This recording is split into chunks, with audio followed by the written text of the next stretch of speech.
Assalamualaikum warahmatullahi wabarakatuh. Ila hadratin Nabi Mustafa Muhammadin sallallahu alaihi wasallam, summa ila al-qubur wal jami'il muslimina wal muslimat wal muallimina wal muallimat. Al-Fatihah. A'udzu billahi minasy syaithanir rajim. Bismillahirrahmanirrahim. Alhamdulillahi rabbil alamin. Ar-Rahmanir-Rahim. Maliki yaumiddin. Iyyaka na'budu wa iyyaka nasta'in. Ihdinas siratal mustaqim. صراط الذين أنعمت عليهم غير المغضوب عليهم ولا الضالين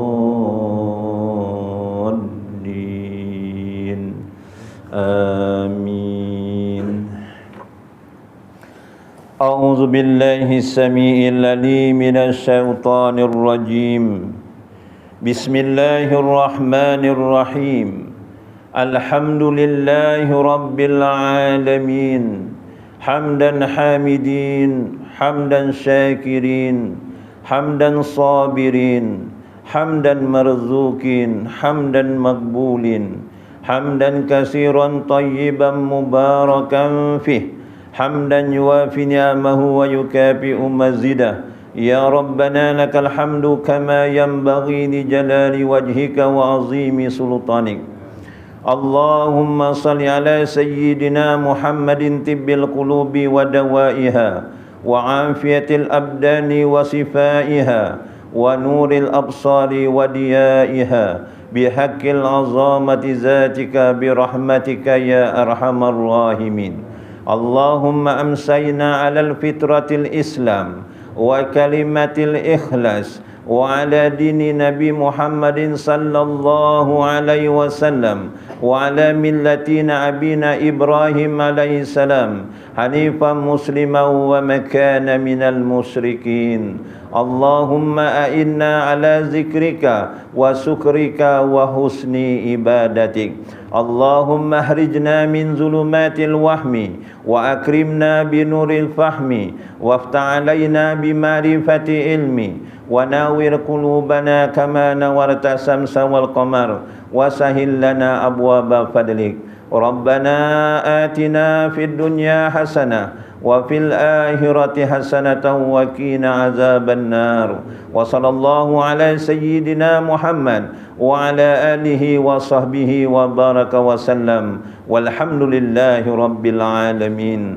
Taqabbalallahu minkum. A'udzu billahi samii'il 'aliim minasy syaithanir rajim. Bismillahirrahmanirrahim. Alhamdulillahi nahmaduhu wa nastaghfiruh wa na'udzu billahi min sururi anfusina wa min sayyiati a'malina. May yahdihillahu fala mudhillalah wa may yudlilhu fala hadiyalah. Asyhadu an la ilaha illallah wa asyhadu anna Muhammadan abduhu wa rasuluh. Qala Allah subhanahu wa ta'ala, a'udzu billahi minasy syaithanir rajim. Rabbana waj'alna muslimaini laka wa min dzurriyyatina ummatan muslimatan lak wa arina manasikana wa tub alaina innaka antat tawwabur rahim. Sadaqallahul azim.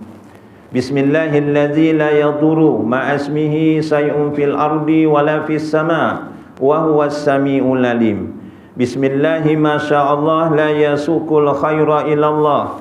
Bismillahi masyaallah la yasrifu su'a ilallah. Bismillahi masyaallah ma kana min ni'matin faminallah. Bismillahi masyaallah la ya'ti bil hasanati ilallah. Bismillahi masyaallah la haula wala quwwata illa billah. Yang berbahagia lagi dikasihi Tuan Pengurusi Surau Asy-Syakirin Taman Megah Batu Pahat serta semua barisan ahli jawatan kuasanya.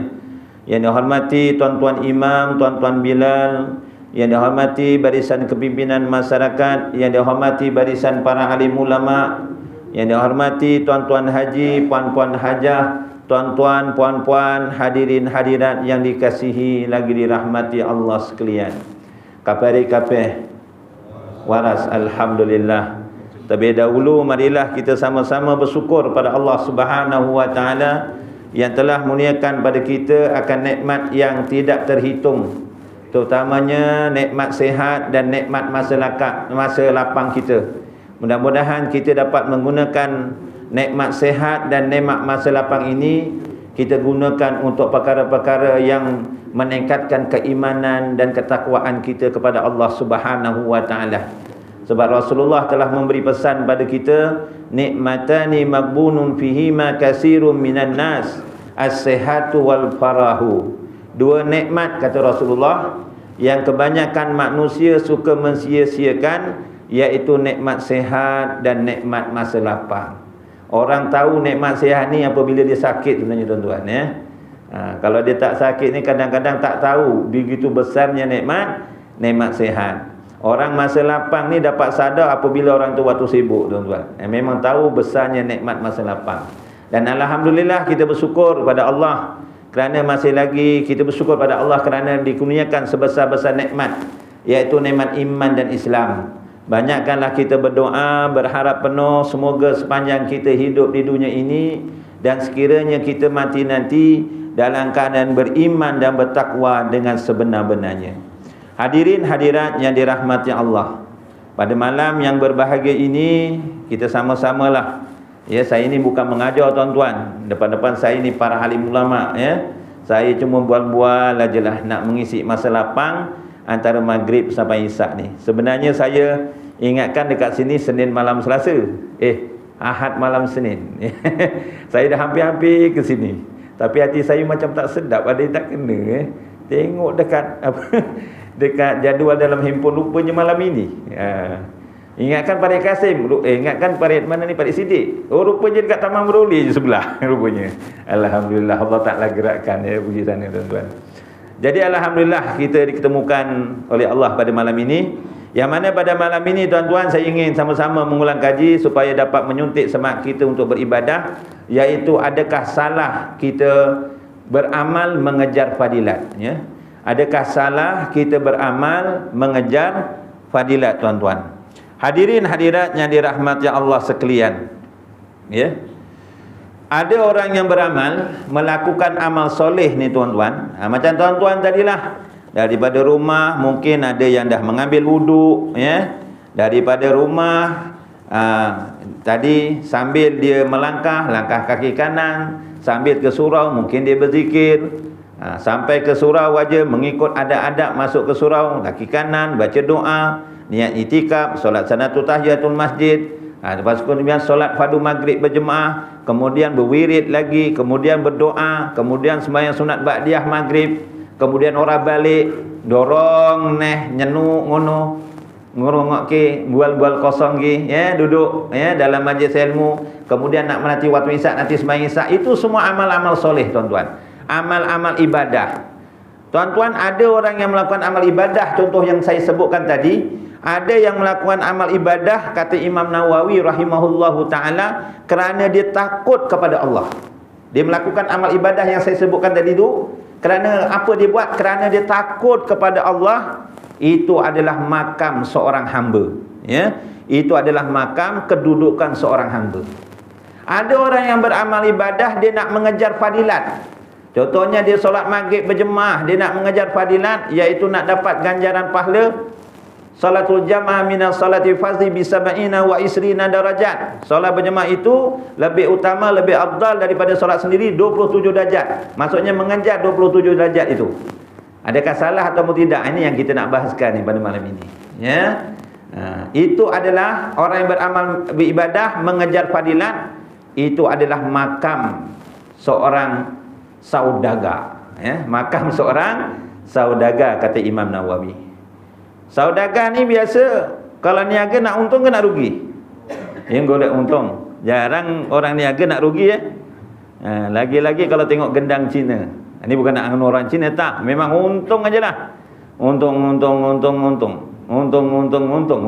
aja. Itu gendang, tak dikena mengena pun. Tapi kalau India ada untung juga, tapi kadang-kadang untung, kadang-kadang untung. Tapi orang Melayu pula gendangnya lain pesen pula. Tapi jangan ubah pula kompang lepas ni.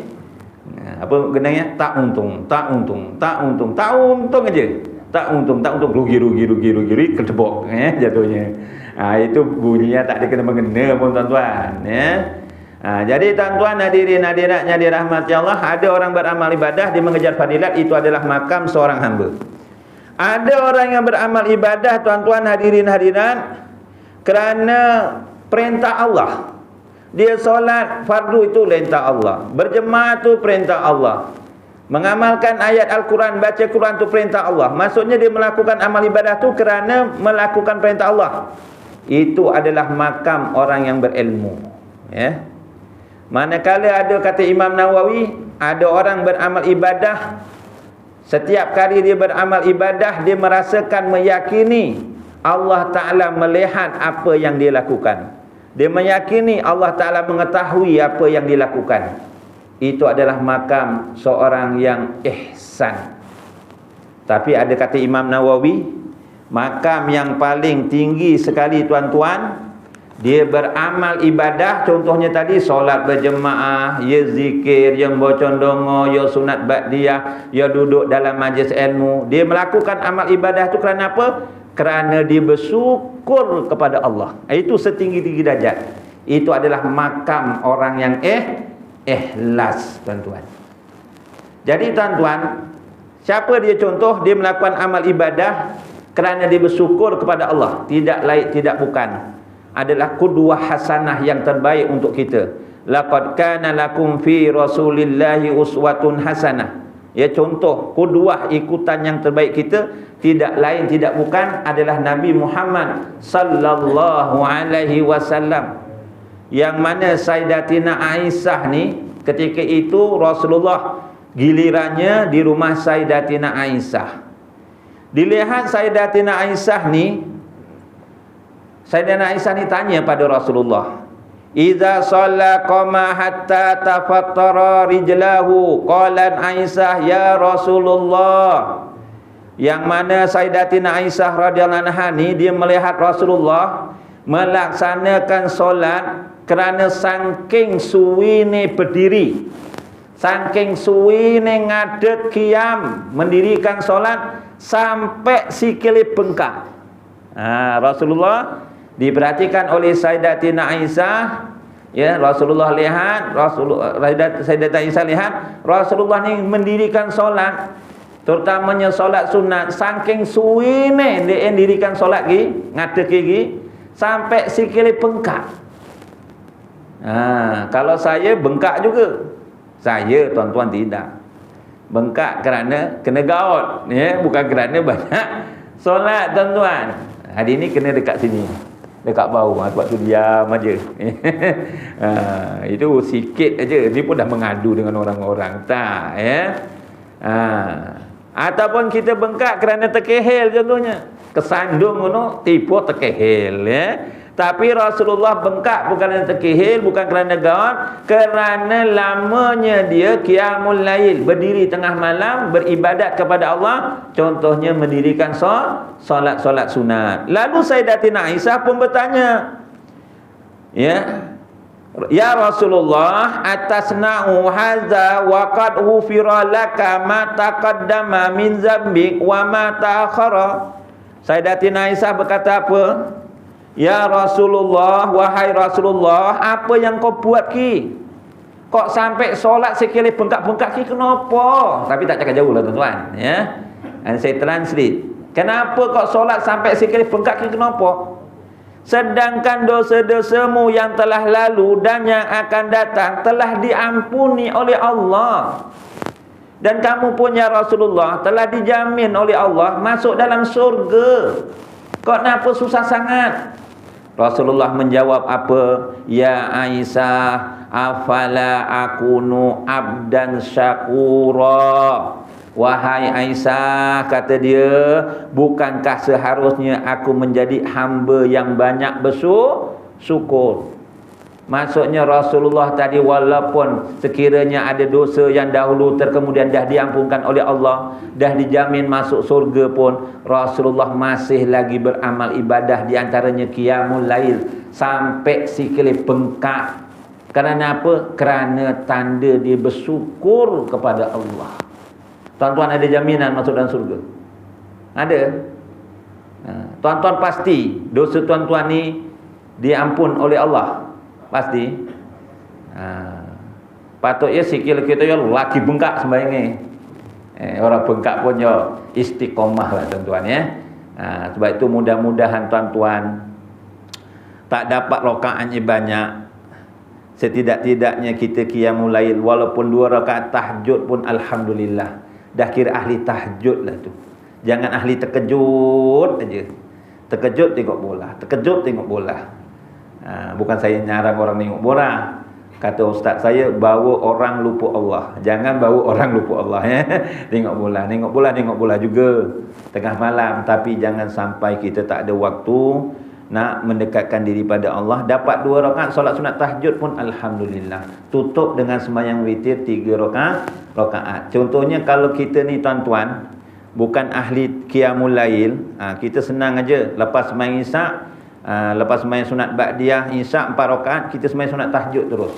Buatlah 3 rakaat. Tapi lepas isyak, jangan lepas maghrib ya. Lepas isyak buat 3 rakaat. Kerana kita ni contoh terutama yang susah bangun sangat, bangun malam. Kita bukan sembahyang tahajud, sembahyang sunat witir. Salah cakap. Sembahyang sunat witir. Tapi kalau malam yang kita boleh bangun, boleh beramal ibadah lagi, sembahyang tahajud, sembahyang tasbih, tapi witirnya tak perlu diulang 2 kali. Tapi kalau kita dah biasa bangun malam, ya, tak jadi masalah lah. Jadi witirnya biarlah sebagai penutup. Kerana saya teringat tuan-tuan, ada 4 perkara yang mengundang rezeki padanya. Bukan nak memudahkan rezeki. Dia walau tak kira berada di mana, rezeki mencarinya. Bukan kita mencari rezeki, rezeki itu cari kita. Pertama tuan-tuan, amalkanlah qiyamul lail. Yakin tuan-tuan ya? Amalkan qiyamul lail tuan-tuan. Orang yang amalkan qiyamul lail ni tuan-tuan, itu mengejar fadilat tuan-tuan. Contohnya solat tahajud ni ya. Kata Sayyidina Umar Al-Khattab, orang yang siapa kata Sayyidina Umar, man shalla fil laili wa ahsana salata akramahullahu ta'ala bi tis'atin asya. Kata Sayyidina Umar minta maaf, barang siapa yang sembahyang waktu tengah malam, contohnya sembahyang sunat tahajud, serta memelihara sembahyangnya, Allah Ta'ala akan memberi 9 macam kemuliaan, 5 di dunia dan 4 di akhirat. Ini kata Sayyidina Umar ya. Dia dengar Rasulullah bersabda, barang siapa yang bangun di tengah malam, dia solat sunat tahajud dan memelihara sembahyangnya. Jangan mentang-mentang solat sunat, sembahyang macam kartun Chaplin. Dia sembahyang juga, tapi dia tak memelihara sembahyangnya. Macam kartun Chaplin tu, ekspres ya. Nak buat 8 rakaat, tomat ninahnya tak ada. Allah barnya tak bunyi.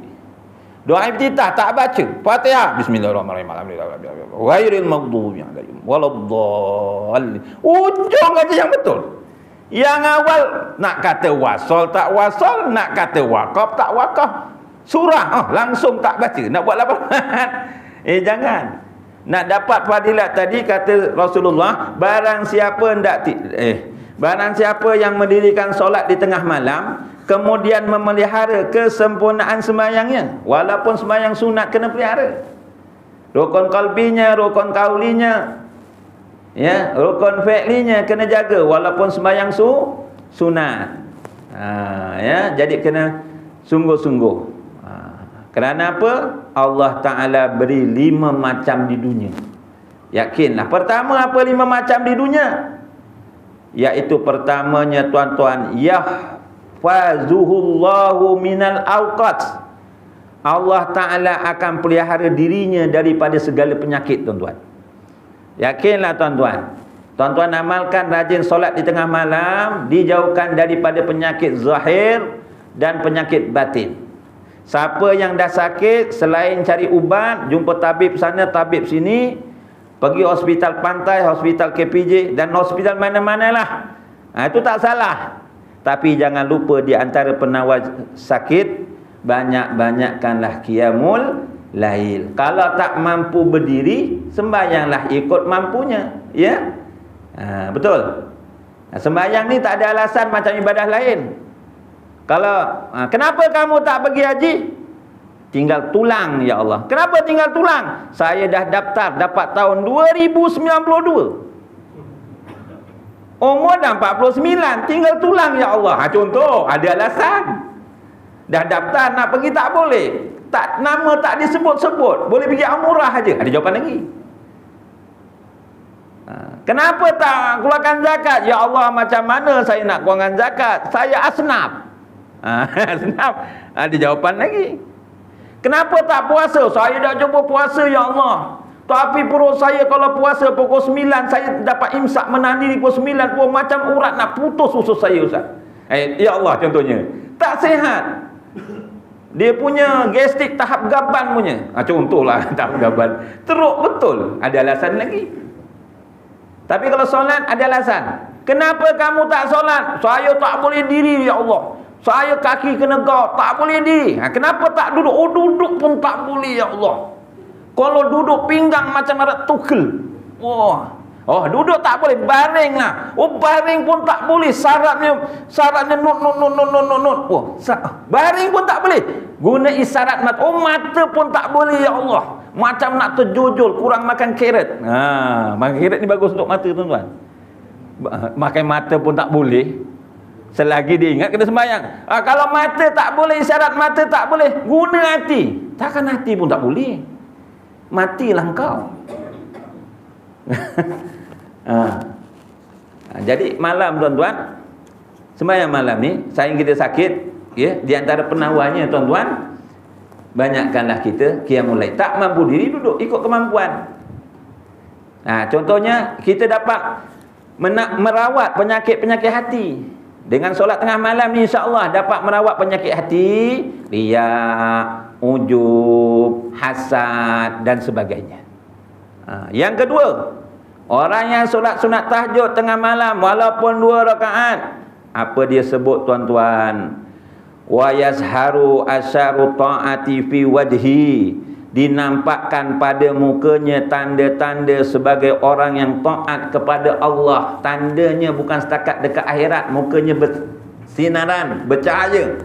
Dekat dunia pun nampak. Tengok pandang dia, pandang wajah orang ni, ya Allah, walaupun hitam si tampuk manggis, seronok. Tengok wajah dia ni tenang benar. Kan? Contoh. Tengok wajah dia macam suka nak beramal pula. Ada yang macam tu. Tengok wajah abang K, sumpek betul. Contoh. Maksudnya tak ada apa. Kalau dia mengamalkan sembahyang qiyamul lail, insya-Allah orang suka pandang wajahnya, ya. Wajahnya tu ada nur, tuan-tuan. Tanda-tanda sebagai taat kepada Allah. Yang ketiganya, tuan-tuan hadirin hadirat yang dirahmati Allah, wa yuhibbuhu qulubu ibadihi salihin, dicintai di hati orang-orang mukmin dan sekalian manusia. Sebab itu kalau kita lihat para alim ulama anbiya, tuan-tuan, yang ikhlas menyampaikan ilmu Allah, orang suka terhadapnya kemana saja dia pergi, tuan-tuan. Sebab itu orang yang berilmu dengan orang yang banyak berharta ni, kata Sayyidina Ali, berbeza. Orang yang banyak ilmu biasanya ramai taulannya. Tapi kalau orang yang banyak harta, lagi-lagi kalau dia sombong, dia bermegah, banyak musuhnya. Betul, tuan-tuan? Lagi-lagi kalau dia kaya yang sombong lah, tuan-tuan. Yang keempatnya, orang yang solat sunat tahajud, yang keempatnya apa, tuan-tuan? Wa yuhibbu qulu ibadi salihin wan nasi ajmain, ya. Wa yantiqu lisanuhu bil hikmah, lidahnya berisi hikmah, tuan-tuan. Ya, lidahnya orang yang biasa, tuan-tuan, qiyamul lail ni beribadah di tengah malam ke pertengahan malam ke di akhir malam, insya-Allah cakapnya itu penuh hikmah. Dia tak suka cakap-cakap yang tidak mendatangkan faedah. Sebab itu kalau para alim ulama, tuan-tuan, cakapnya tu biasanya dia tak banyak cakap, dia cakap pun yang penuh hikmah. Dan yang akhir sekali, Allah Ta'ala kurniakan ganjaran dekat dunia, fadilat orang yang mengamalkan solat sunat tahajud dan memeliharanya. Ini terutama yang budak-budak sekolah ni, yang masih sekolah. Yang tua buat lagilah bagus. Apa Allah Ta'ala sebut, tuan-tuan hadirin hadirat yang dirahmati Allah, iaitu yarzuquhullahu fiqh. Maksudnya yang kelima, dijadikan orang yang bijaksana dengan dikurniakan akal fikiran yang cerdas dan waras. Kita nak menguatkan ingatan ni tuan-tuan, di antaranya Rasulullah ajar. Sebab itu banyak yang hafiz Quran ni, penghafaz Quran, dia mudah menghafaz Al-Quran ni. Selain dia jaga makanan dan sebagainya, dia mengamalkan qiyamul lail. Dia mengamalkan qiyamul lail, itu menguatkan ingatan dan mencegaskan otaknya tuan-tuan, ya. Jadi hadirin hadirat yang dirahmati Allah. Jadi tuan-tuan hadirin hadirat yang dirahmati Allah, itu contohlah saya terangkan ganjaran-ganjaran orang yang solat sunat tahajud sampai Rasulullah kakinya bengkak tuan-tuan. Adakah salah kita beramal mengejar fadilat? Maka salah tak salah tuan-tuan hadirin hadirat, saya nak ceritakan bagaimana sahabat Nabi yang bernama Ibnu Umar. Ibnu Umar ni anak Sayyidina Umar Al-Khattab, Amirul Mukminin. Namanya Abdullah bin Umar, disebut Ibnu Umar. Ibnu Umar ni tuan-tuan hadirin hadirat, ya Allah, dia memang sungguh kuat untuk mengamalkan sunnah Rasulullah SAW. Sunnah yang wajib, sudah barang tentu dia tak tinggal. Sunnah yang sunat pun dibuat dapat pahala, tinggalkan rugi pun dia ambil berat. Daripada sekecil-kecilnya sampailah sebesar-besarnya. Sampaikan Ibnu Umar ni kalau dia berjalan satu tempat tuan-tuan, dia berjalan satu tempat, dia teringat, Rasulullah pernah lalu jalan ni lah. Rasulullah lalu jalan ni, dia buat U-turn. Rasulullah belok, dia pun belok. Padahal dia belok tu tak ada keperluan, semata-mata dia ingat Rasulullah lalu jalan ni belok. Tengok sahabat Nabi tuan-tuan, begitu kuatnya, semangatnya, bersungguh-sungguhnya nak mengamalkan sunnah Rasulullah SAW. Contohnya Anas bin Malik pun sama. Anas bin Malik ni tuan-tuan hadirin hadirat, dia tak pernah tolak kalau ada orang bagi minyak wangi. Kita kadang-kadang tolak ya. Kawan bagi minyak wangi strawberry, tak suka, pening. Saya suka vanilla. Contoh, ada tak vanilla? Ada kan? Saya tak nak, saya nak malaikat subuh. Kan ada berbeza malaikat subuh. Tapi Anas bin Malik, kalau orang bagi minyak wangi, dia tak pernah tolak. Suka ke tak suka ke, wanginya tu kena dengan seleranya ataupun tidak, dia terima aje. Kerana apa? Kerana dia nak mencontohi Rasulullah. Ada 3 perkara yang Rasulullah kalau diberi, Rasulullah tak pernah tolak. Buka kitab Sama'il Muhammadiyah. Ada 3 perkara ni Rasulullah kalau diberi, dia tak pernah tolak. Pertama, minyak wangi. Kita orang lelaki ni kalau jumpa-jumpa ni, nak kumpul dengan orang ramai ni, sunat mandi, pakai wangi-wangian. Wangi tak? Kayu punya tertinggal ni, wangi ni. Kalau perempuan nak wangi, biar warnanya jelas, jangan wangi. Ini perempuan dah, tapi bukan isi tuan-tuan. Isi tuan-tuan semua faham. Nak pergi jemputan, pakai minyak wangi romantik. Sekali lalu breng mambu ni. Breng berarti ulah mambu ni. Ya noleh juga ki mambu, poki kok wangi tenan. Wangi ni Musalma. Ya Allah, wangi tenan. Bojone sapa ki ya? IT ke apa? Sebab bau ni. Biar pakai bedak putih tapi tak bau, tak perempuan. Kalau laki tak nampak warnanya tapi baunya wangi, tak pun. Ya. Yang kedua, Rasulullah tak pernah tolak bantal. Bantal. Sebab itu kalau tetamu datang, lagi-lagi kalau nak bermalam, sediakan bantal tuan-tuan. Bantal yang paling baik lah tuan-tuan ya. Jangan yang dah ada peta-peta dikasih orang ya. Yang ketiganya, Rasulullah tak pernah tolak Yang ketiga, kalau diberi susu. Susu tu ada barakahnya tuan-tuan. Itu 3 perkara lah. Jadi Ibnu Umar ni tuan-tuan, dia nak mengamalkan sunnah Nabi ni begitu kuat. Satu masa dia terdengar hadis Rasulullah SAW. Apa kata Rasulullah? Daripada Abu Hurairah radhiyallahu an, dia mendengar Rasulullah SAW bersabda, "Man taba'a janazata muslimin imanan wahtisaban wa kana ma'ahu hatta yusalla 'alaiha wa yafruha min dafniha fa innahu yarji'u minal ajri bi qiratain kullu qiratin mislu uhud wa man shalla 'alaiha summa raja'a qabla an tudfana fa innahu yarji'u bi qirat." Rawahul Bukhari, bilangan 45. Hadis yang sahih, tuan-tuan. Daripada Abu Hurairah, dia mendengar, Ibnu Umar ni dia mendengar daripada Abu Hurairah, Rasulullah telah bersabda, barang siapa yang mengiringi jenazah seorang Muslim, senang kata orang Jawa lungong layat. Sini sebut orang layat senang kata dia pergi lungong layat, tuan-tuan, kerana mengharapkan keredaan Allah. Dia perginya tu kerana apa? Mengharapkan keredaan Allah, bukan kerana nak dipuji. Dia mensolatkan jenazah tersebut, kemudian ngeterke sampai tanah perkuburan. Nunggang motor ya nunggang motor, sing melaku yang melaku, nunggang kereta ya nunggang kereta, kan? Masing-masing lah. Dia solatkan jenazah, kemudian diantarkan sampai tanah perkuburan, get balik, kata Rasulullah dapat pahala 2 qirat. 2 qirat. Barang siapa yang mengiringi jenazah lungong layat, mengharapkan keredaan Allah, sampai solat jenazah aja, sampai solat jenazah balik, wong omah telefon, bang, sapunin teh arep basuh ki. Wah, contohnya ya. Dia tak pergi tanah perkuburan, dia balik lepas main jenazah, balik nak berikan sabun isteri, ataupun nak ngantarkan anak sekolah, ataupun ada keperluan yang tak dapat dielakkan, sampai solat jenazah dapat pahala 1 qirat.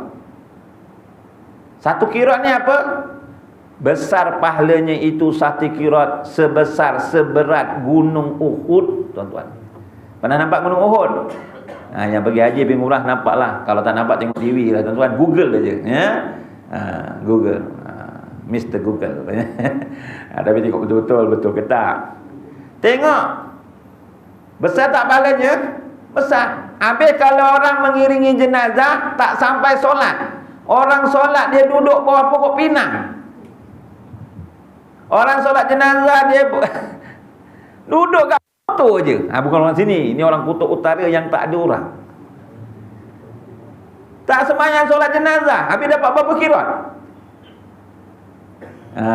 Tapi rugilah, tuan-tuan. Dapat Allah dapat pahala tak dapat pahala ni Allah Ta'ala yang tentukan. Tapi insya-Allah dapat pahala juga. Dia pergi kan.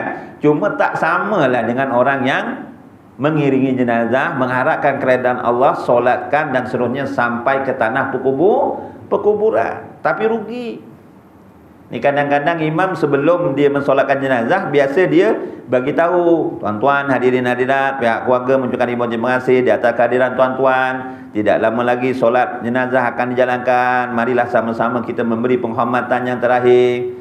Sekiranya arwah ada hutang, dapat dihalalkan. Sekiranya tidak, tumpulah pada waris yang terdekat, kan gitu. Jok sembahyang, minta maaf tuan imam, seluar kotor. Suruh solat jenazah seluar kotor.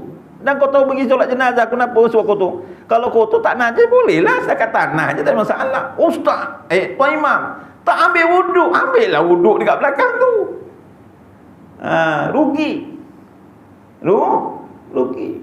Sebab itu tuan-tuan, kata alim ulama, semasa kita hidup ni, kita hendaklah berwasiat kepada orang yang hampir dengan kita 4 perkara. Setidak-tidaknya 4 perkara ni kita wasiat orang yang hampir kepada kita ketika hidup. Siapa tuan-tuan yang hampir dengan tuan-tuan? Ya orang rumah nek ono lah. Betul? Nek orang rumah sici, ya sici. Nek papat diwasiat ke.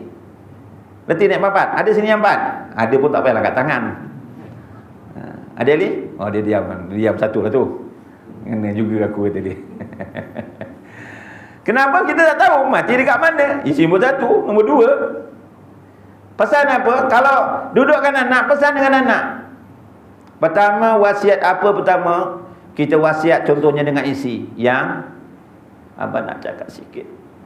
Abang nak pesan, nak wasiat sikit.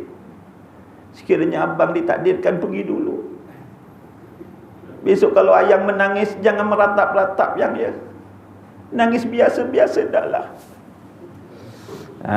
Gitu. Jangan nangis meratap-ratap.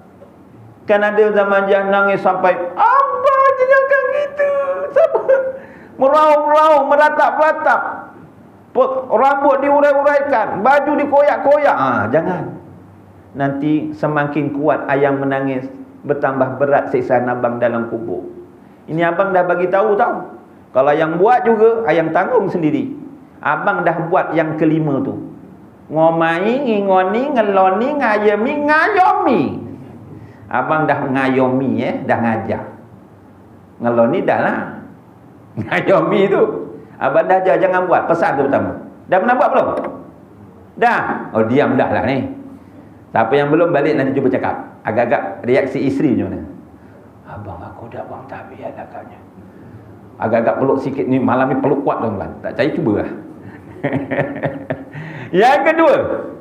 Yang kedua dia pesan apa? Wasiat yang kita ni mantu kali pertama anak sulung, kita buat besar-besarannya. Kanopi 24. Ada sampai kanopi sampai 24. Ui, banyak betul kanopi. Satu kepala mana sekarang dapat RM12, RM18. Sanggup kita nak ramaikan orang, biar ramai. Tapi abang pesan, kalaulah abang mati dulu, abang pesan, kalau boleh yang solatkan jenazah abang ni jangan kurang 40. Kalau 100 atau lebih lagi baik. Abang tahu abang ni masih hidupnya memang malas nak pergi ngelayat. Abang sadar. Contohnya abang sadar, takut nanti abang mati tak ada orang yang nak nguruskan jenazah abang. Jadi ayang pergilah sekolah-sekolah tapis ke mana ke, suruh adik-beradik abang ke sekolah agama, solatkan jenazah abang. Walaupun seorang dua orang sah, bukan tak sah.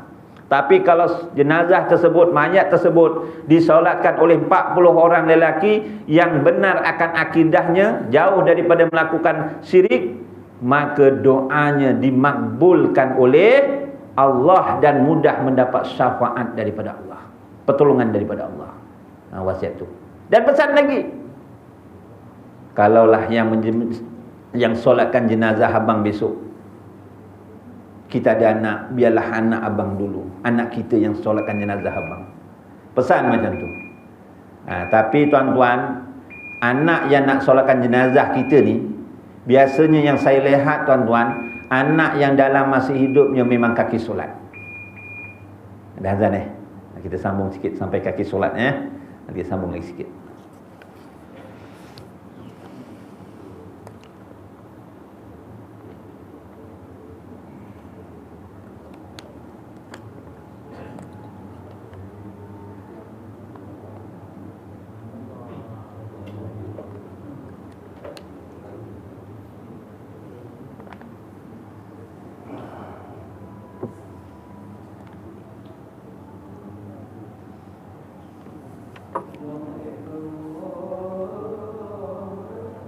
Allahu akbar.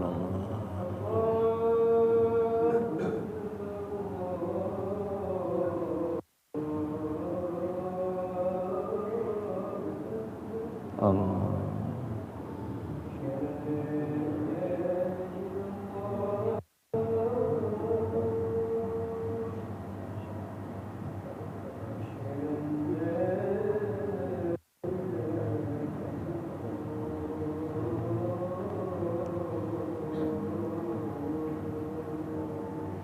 Asyhadu an la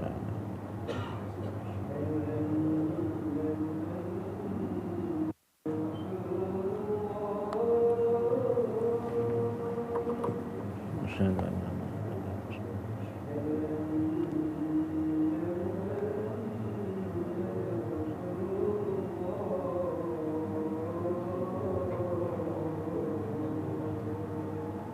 asyhadu an la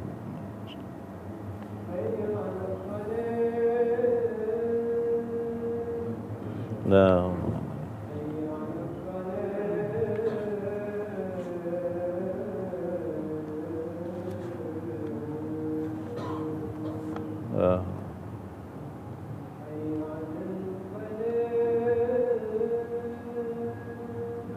La haula wala quwwata illa billah.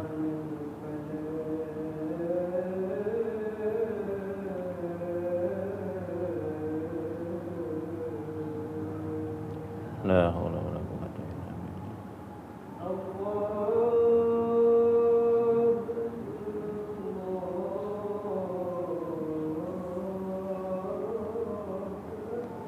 Allahu akbar, Allahu akbar.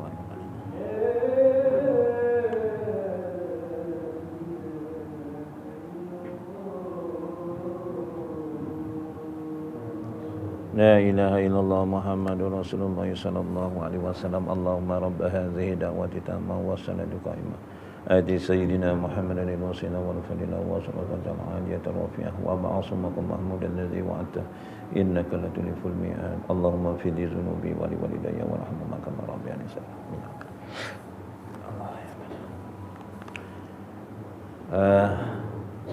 Allahumma shalli ala sayyidina. Wasiat nombor 2 tadi wasiat yang solatkan jenazah ni kalau boleh jangan kurang 40. 100 lagilah bagus. Dan kalau boleh pesan pada anak-anak ni, tuan-tuan, kalau boleh yang mengimamkan solat jenazah ni biarlah kaum kerabatnya terdekat. Kalau ayahnya mati, maknya mati, biarlah anaknya. Tapi biasanya tuan-tuan, anak yang boleh mensolatkan jenazah mak dan ayah ni biasanya anak yang tidak meninggalkan solat pada 5 waktu. Kebanyakannya saya lihat. Jadi kita kena pesan awal-awal. Ayah ni pergi belajar, ada hajar kamu, pergi sekolah agama. Kemudian kalau boleh ajarkan anak kita. Test, betul tak? Dia boleh tak sembahyang solat jenazah? Besok abang tak, ayah tak nak apa pun. Kamu dah berjaya ya. Ayah doakan kamu, hidup kamu berjaya dunia dan akhirat. Cuma ayah pesan kalau ayah meninggal dunia, jangan lupa kamulah yang mengimamkan solat jenazah ayah. Kalau boleh tengok latih dia, boleh tak? Takut nanti ada rukuk, ada sujud pula. Yang macam saya cerita dulu. Ayahnya ni seorang kiai jugalah. Bukan kiai lah, maksudnya seorang pendakwah juga. Saya pun mengingatkan diri saya, tuan-tuan. Jadi kebetulan anaknya ni ada yang kat Mesir. Ayahnya jatuh sakit, ayah ada kat Mesir tu, anaknya kat Mesir pun balik. Ayahnya meninggal, kebetulan anaknya kat Mesir tu pun balik. Jadi Pak Imam ni sebesalah lah. Dia tak nak mengimamkan, suruh anaknya, lebih afdal. Dia tak nak anak tu yang bersih. Tolak tak nak. Tarik baru terpaksa nak, tak nak ke depan juga. Apabila ke depan, dia pun Allahu Akbar. Tak lama ada rokok, tak lama ada sujud. Yang Pak Imam pun bersalah. Aku ni sekolah sampai darjah 6 pun tak habis. Ini anak Pak Yai ni jalan cerita, sampai Mesir. Mungkin dia baca kitab lagi panjang, lagi besar kitab dia. Imam pun ikut rokok juga. Apabila imam rokok, yang lain pun ikut rokok dan sujud. Lepas sembahyang, minta maaf. Minta maaf bang, abang belajar, mungkin imam ni belajar tak tinggi. Kenapa sembahyang jenazah ayah tadi ada rokok dan sujud? Ya, tak ada rokok sujud dia juga itu. Rupa-rupanya dia kat Mesir ni bukan belajar dekat Azhar. Dia kontraktor buat rumah. Dia tak belajar sampai situ. Contohnya tu penting, kita cerita je tuan-tuan. Jadi kena hati-hatilah ya, pesan pada anak-anak kita. Dan pesan juga sekali harum, jangan melengah-lengahkan ya pengurusan jenazah. Di antara yang sebab-sebab lengah ni pengurusannya. Ada yang nak mandikan jenazah pun anak-anaknya tak pandai, tunggu Pak Imam. Nah, begitu juga aja Pak Imam pula ada bersih pula. Itu yang kadang-kadang jadi lambat. Tapi kalau semua tahu, itu mempercepatkan lagi. Dan saya ingin pesanlah tuan-tuan, kadang-kadang ni pernah terjadi tuan-tuan ya. Mak ayahnya meninggal, masa tu saya ngajar satu tempat lah, saya tak sebut tempatnya mana. Dia panggil saya, Ustaz, bapak saya meninggal ni, tolonglah Ustaz, tak ada nak ngurus. Imam pergi bandar, Bilal pula tak ada, pergi rumah anaknya. Tolonglah, apa yang perlu buat. Nanti balik lepas isyak. Saya tengok, saya datang tu, Yasin tu bukan dibaca, ditaruh dekat badan jenazah. Satu dekat kepala, satu dekat dada. Yang tak sedap, tempat anunya pun ditaruh. Ni cerita betul, bukan main-main. Dekat lutut ada, dekat ujung kaki ada. Kenapa Yasin taruh sini? Bacalah. Ustaz, saya ni walaupun sekolah tak tinggi, Tapi tahu jugalah tentang kelebihan ayat-ayat Quran ni. Surah Yasin kan hati Quran, salah satu daripada surah dalam Quran. Dia punya kelebihan Al-Quran ini sebagai pelindung. Jadi saya taruh Yasin dekat badan arwah bapak saya supaya bapak saya tak bangun jadi hantu. Sebagai pelindung, kata dia Yasinnya. Ya Allah, saya tak marahlah dia, sekolah tak habis.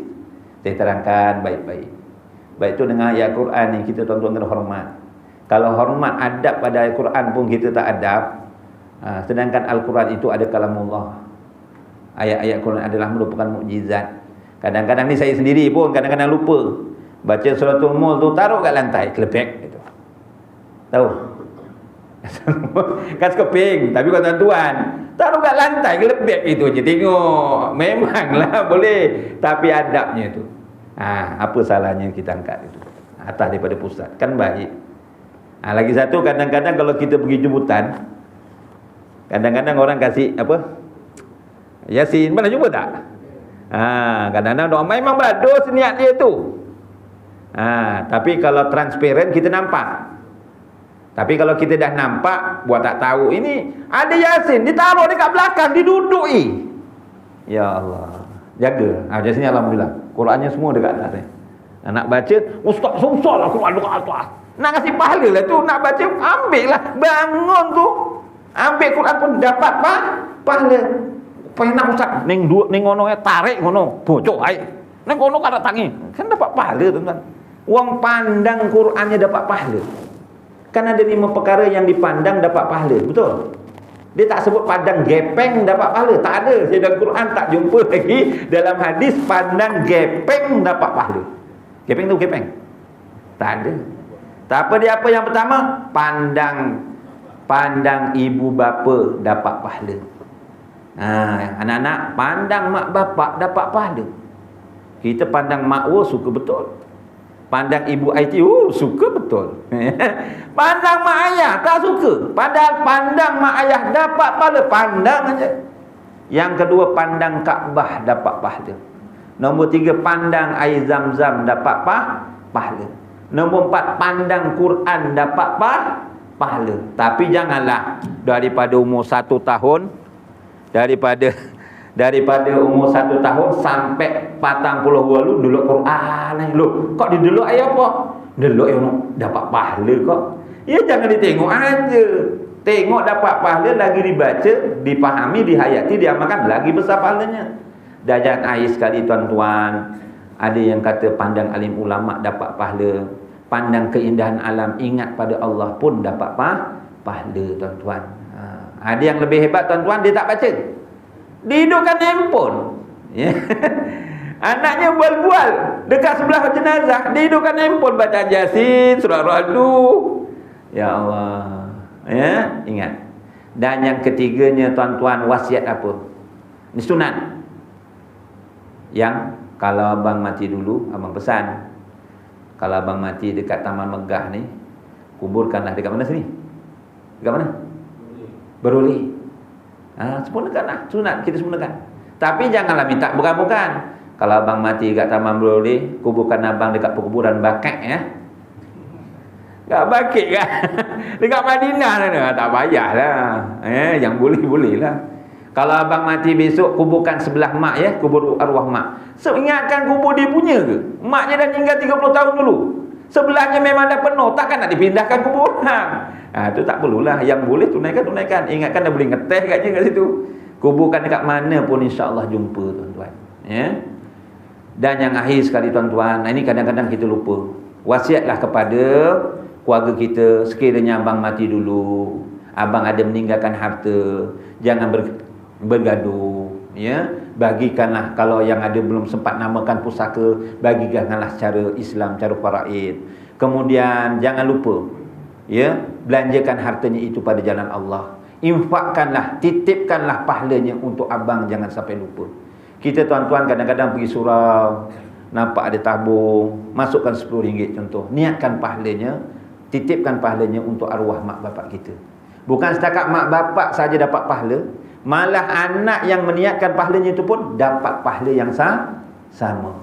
Dan kadang-kadang kita jarang guna tuan-tuan. Di antara doa yang mustajab ni selepas kita bersedekah.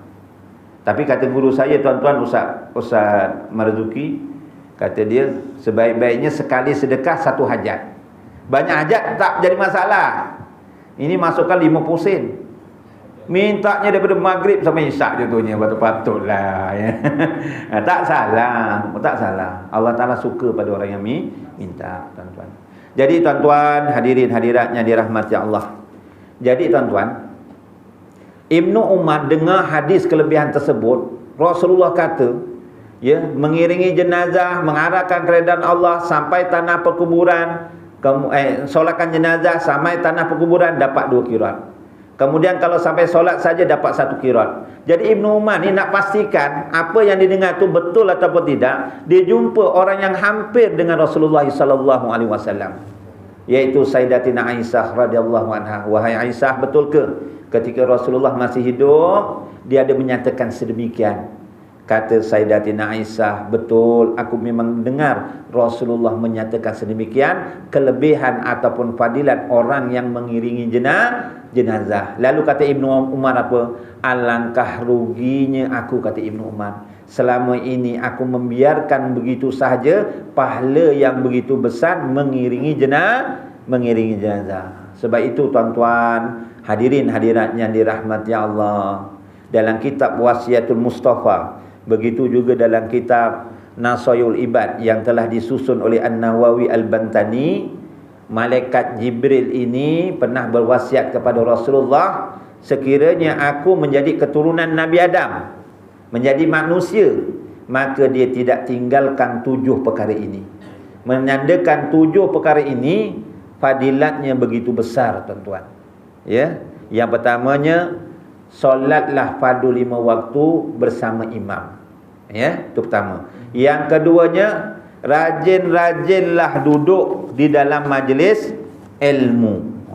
Maksudnya malaikat Jibril ni sekiranya jadi manusia, dia tidak meremeh-remehkan para alim ulama. Dia rajin-rajin duduk dalam majlis ilmu. Ingatlah dalam kitab Kasfu Asrar yang telah disusun oleh Syekh Muhammad Saleh Al-Mankabau, tuan-tuan, dalam tajuk tanda faktor-faktor ataupun sebab-sebab yang menyumbang mati dalam su'ul khatimah, Rasulullah ada bersabda, istakhafa ustazahu ibtilahu bisalasatin.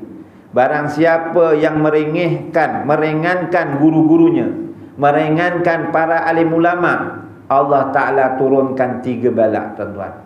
Pertama, daqa rizquhu, sempit rezekinya. Yakinlah tuan-tuan, tuan-tuan duduk dalam majlis ilmu 1 jam ke, setengah jam ke, ya Allah, akan diluaskan akan rezekinya, tuan-tuan. Yakinlah. Yang keduanya, orang yang meremehkan gurunya, meremehkan para alim ulama. Kata Rasulullah, Allah Ta'ala turunkan 3 bala. Yang kedua, wa nasiya ilmuhu, dihilangkan sedikit demi sedikit ilmunya. Sebab tu ilmu ni kita kena update. Ya, kena rajin belajar. Dan yang akhir sekali, ini yang kita sangat takut, tuan-tuan. Rasulullah menyatakan apa? Wa yakhruju minad dunya bi khairil iman. Kalau kita tak rajin duduk majlis ilmu, takut matinya dalam keadaan tanggal akan imannya. Sebab dengan belajarlah kita dapat membezakan mana yang hak, mana yang batil. Ya, mana yang betul, mana yang salah, mana yang selamat, mana yang berbahaya. Betul tak? Dengan menuntut ilmu. Dan kata malaikat Jibril, sekiranya aku jadi anak Adam, aku tidak tinggalkan menziarahi orang sakit. Rupa-rupanya menziarahi orang sakit ni ganjarannya begitu besar. Yang keempat, sekiranya aku menjadi keturunan Nabi Adam, kata malaikat Jibril, sekiranya ada kematian, aku sama-sama mengiringi jenazah tersebut sampailah ke tanah perkuburan. Dan yang kelimanya, sekiranya ada orang yang bertelagah, ya, kita bertelagah contohnya, makmum bertelagah dengan imam, tapi ke sini semua jempol-jempol. Organisasinya bertelagah, dengan jiran bertelagah, dengan adik-beradik bertelagah. Mendamaikan orang bertelagah, ganjarannya begitu besar. Yang keenam, sekiranya aku jadi keturunan Nabi Adam, nascaya aku suka menjamu orang makan dan minum. Mbah-mbah kita dulu ya, walaupun sekolahnya tak tinggi, bab-bab jamu orang makan ni memang suka. Betul. Mengicemu aki giliran sopong gawa puluran. Rumah satu tiang elektrik 1 hingga 20. Jumaat besok gitu. Lagi-lagi bulan Ramadan. Tak payahlah, bukan organisasi, bukan dalam satu kampung, dekat rumah pun, walaupun masak gori nasuk nangka tu, dingat sampai seminggu. Suruh kasih jirannya sebelah. Padahal jiran sebelah pun sayur gori juga tuan-tuan. Tapi dia suka bersedekah orang dulu. Menjamu orang makan, menjamu orang minum. Itu sebaik-baik bersedekah tuan-tuan. Dan yang akhir sekali, malaikat Jibril apa? Sekiranya aku menjadi keturunan Nabi Adam, maka aku tidak tinggalkan menyantuni anak yatim dan berbuat baik pada jiran tetangga. Itu baru menyantuni anak yatim, belum mak yatim tuan-tuan. Ya, itu lagi besar ganjarannya, itu ada fadilatnya sendirilah tuan-tuan ya. Jadi hadiran yang dirahmati Allah. Jadi tuan-tuan, jam pun dah pukul 9 ni. Itu di antaranya. Kalau begitu juga contohnya tentang fadilat solat berjemaah lah tuan-tuan. Tuan-tuan dalam kitab Zubdatun tuan-tuan, dalam solat berjemaah ni Rasulullah pesan apa tuan-tuan? Waruwi anin Nabi sallallahu alaihi wasallam annahu qala man shalla salatal ma'al jamaah.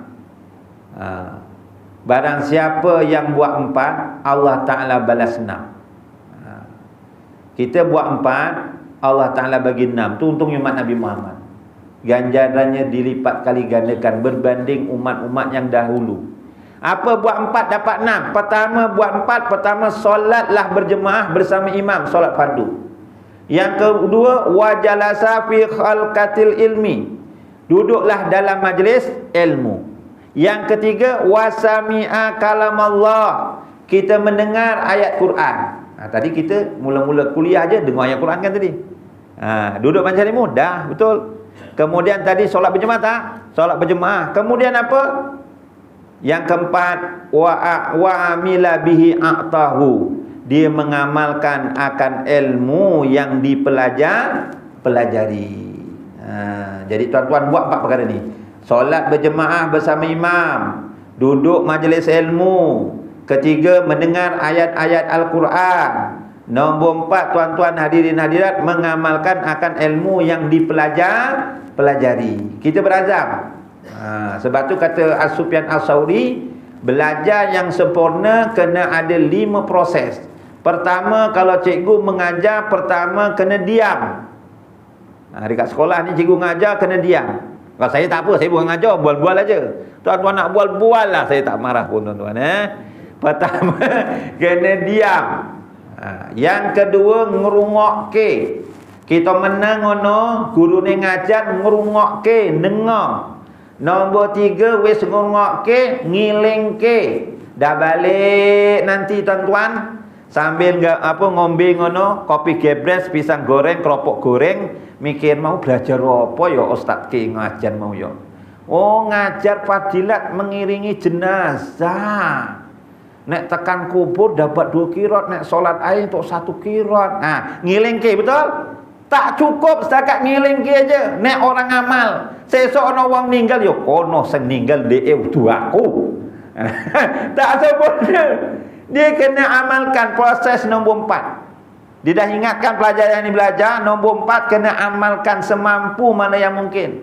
Lagi-lagi yang cakap ni berdegar-degar cakap, tapi orang ngamal. Allahu Akbar. Tu saya nak takut sangat tuan-tuan. Kalau saya mikir tu memang saya takut nak nyampaikan. Sebab tu saya bukan nak mengajar, ingatkan diri saya tuan-tuan. Dan ngamalkan tak cukup lagi. Nombor 5 prosesnya, kena sampai-sampaikan. Tak sampaikan orang ramai, setidak-tidaknya sampaikan pada siapa? Pada ahli keluarga kita, pada isteri kita, isteri-isteri kita, anak-anak kita. Sampaikan. Baru sempurna. Siapa yang buat 4 ni, Allah Ta'ala bagi 6. Pertama, Allah Ta'ala bagi apa tuan-tuan? Ar-rizku minal halal. Diberi rezeki yang halal tuan-tuan. InsyaAllah tuan-tuan solat 5 waktu, buat 4 perkara tadi, tak sempit rezekinya makin banyak. Saya ada kawan tuan-tuan, dia kerja macam saya, di bawah kerajaan negeri, dia kerja juga gamin. Tapi di luar waktu kerja dia ada bisnes. Saya tengok bisnesnya menjadi betul. Keretanya besar, rumahnya besar, pekerjanya ramai, isterinya je tak besar. Incing je ya. Memang menjadi. Tapi yang saya peliknya tengok, sembahyang waktu ada dekat Masjid Sultan Ismail. Zuhur rono, asar rono. Tiba-tiba saya ada ngajar tempat dia, maghrib ada, sampai isyak. Yang saya bukan ada niaga pun tak ada. Zuhur kau dah ono, asar pun dah ono. Saya ngempet, kau iso koyo ke piye? Kau cuy koyo aku. Iki apa toh sak kowe sing ngajar kok nakoni aku. Saya tanya aja, kan saya tak ngajar, saya berbual. Pertama kata dia, jangan tinggalkan solat berjemaah. Betul lah, yakin. Rezekinya lempah ruah. Lagi satu dia ambil pekerja. Kalau kita cari pekerja ya yang sing ayu ngono ya kadang-kadang. Dia cari pekerja yang ayu, pada dia kerja dia cerita. Tengok sijilnya pertama, dia tengok cari pekerja apa? Pekerja ni sekolah, dia duduk tinggi Johor. Ada darjah tak? Ada. Kau sembahyang tak? Suruh baca doa iftitah. Suruh baca tahiyat akhir. Suruh baca doa kunut. Itu temu duganya. Padahal dia niaga. Tak ada kena-kena pun. Time sembahyang dibagi rehat untuk sembahyang. Time duha dibagi waktu rehat untuk solat duha. Alhamdulillah, tak ada barang hilang. Bukan takut dengan bos, hormat dengan bos. Yang kedua, orang yang buat perkara yang kedua, keselamatan daripada seksa kubur. Siapa yang buat 4 tadi diselamatkan daripada seksa kubur. Kubur ni, tuan-tuan, siapa yang tidur kat katil? Ada? Ada tak tidur kat katil kat sini? Siapa yang nak cuba malam nanti? Yang buat-buat lah, tak buat tak apa, tak wajib pun. Memang kurang kerja pun. Yang katil di atas bukan tilam taruh kat lantai kadang-kadang. Ni atas katil. Cuba tuan-tuan malam nanti testing, matikan lampu, isteri tuan-tuan suruh tidur atas katil, tuan-tuan tidur bawah katil. Matikan lampu. Agak-agak macam mana? Dia awal gede koyo aku. Tangi sitik kecendul, betul? Kecendul apa dah? Kecendul. Ngobah kene ketatap tiang, betul? Ekornya ora urip, panas apa dah? Panas. Bojone ngorok ning dhuwur. Tak sakit hati tuan-tuan. Ibaratnya tuan-tuan dekat kubur, istrinya dekat dunia masih hidup, atas katil empuk, kayak orang pernah baca Fatihah, wis kawin meneh pula. Contoh. Agak-agak macam mana tuan-tuan dalam kubur tadi. Itu baru testing. Kalau tuan-tuan tak tahan dekat bawah katil tadi, tak tahan, tuan-tuan boleh keluar tak? Boleh keluar ke tak? Ya boleh, mungtilam aku, katil aku nak keluar, kurang kerja kan? Tak tahan boleh keluar. Tapi kalau besok dalam kubur, mereka nak balik. Mereka nak balik. Agak-agak kalau diberi izin pun boleh balik ke? Kalau dia boleh balik pun yang hidup pun takut lah tuan-tuan. Betul. Maksud nak minta tolong siapa tuan-tuan? Minta tolong siapa? Itulah tadi di antara 4 amalan tuan-tuan. Ya? Ada cerita ni tak balik-balik ni tuan-tuan ni. Yang ketiga, apa kelebihannya? Wa yu'ta kitabahu biyamini, diberi kitab amalannya daripada sebelah kanan. Ya Allah. Tuan-tuan, hadirin hadirat tuan-tuan, kalau saya bagi tuan-tuan saya bagi tuan-tuan ya anulah tangan kiri, macam mana kakak? Kecil tidak? Ya kecil hati kau tangan kirinya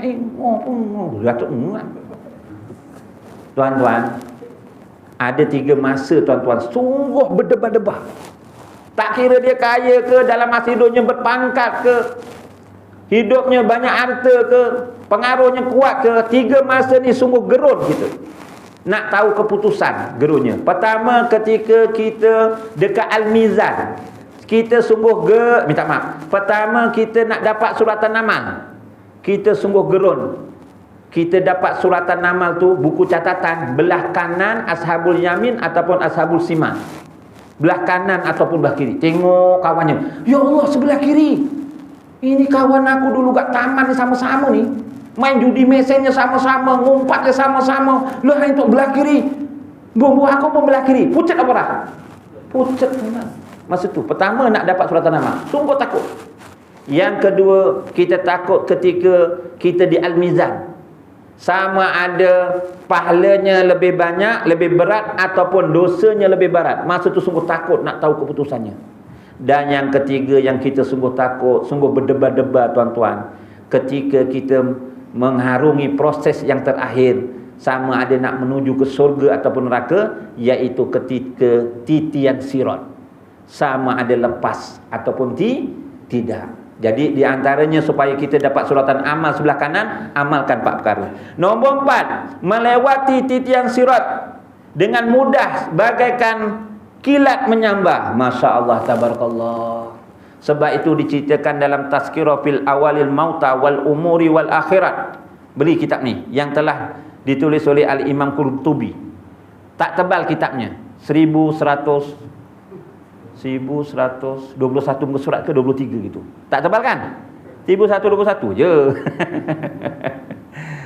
Kata Imam Qurtubi, tuan-tuan hadirin hadirat, orang yang meniti titian sirat ni ada 7 keadaan. Pertama, lajunya macam kilat menyambar. Kedua, lajunya sekelip mata, merem melek wes tekan. Masya Allah. Yang ketiga, lajunya seperti angin bertiup kencang. Nombor 4, lajunya seperti burung terbang cepat. Nombor 5, seperti kuda lari pantas. Nombor 6, seperti unta berlari. Ada unta? Kira okey lagi. Jangan yang ketujuh, mengisut dia nak meniti titian sirat. Dan seterusnya yang kelima, oleh kerana dalam masa hidupnya dia memuliakan rumah Allah, memuliakan para alim ulama, besok dibangkitkan oleh Allah bersama para nabi dan para rasul. Dan yang keenamnya tuan-tuan, orang yang buat 4 perkara itu, kata Rasulullah, wa banallahu lahu baitan fil jannah min yakutatin hamra'a lahu arba'una baban. Allah Ta'ala bina sebuah istana dalam surga yang mana batu-batanya daripada permata, dan pintu rumahnya ada arba'una baban, ada 40 buah pintu. Tuan-tuan ada rumah kat taman ni 40 buah pintu?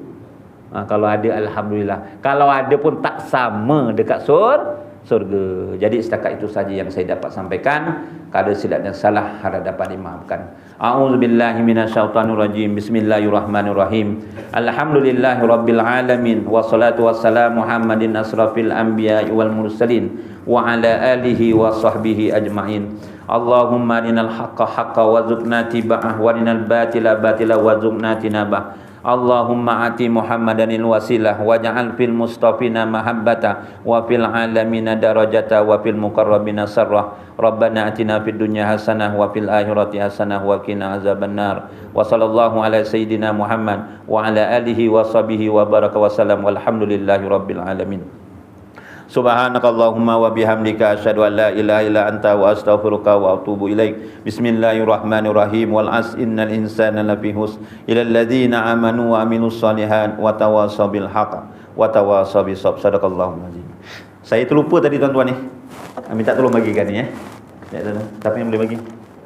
Ini anak muda ni yang belakang tu. Minta tolong tak? Boleh? Yang muda-muda ni. Okey, yang ni tuan-tuan saya tak perlu terangkan lah ya, sebab dia ayat Quran. Boleh rujuk ayat Quran dekat sini.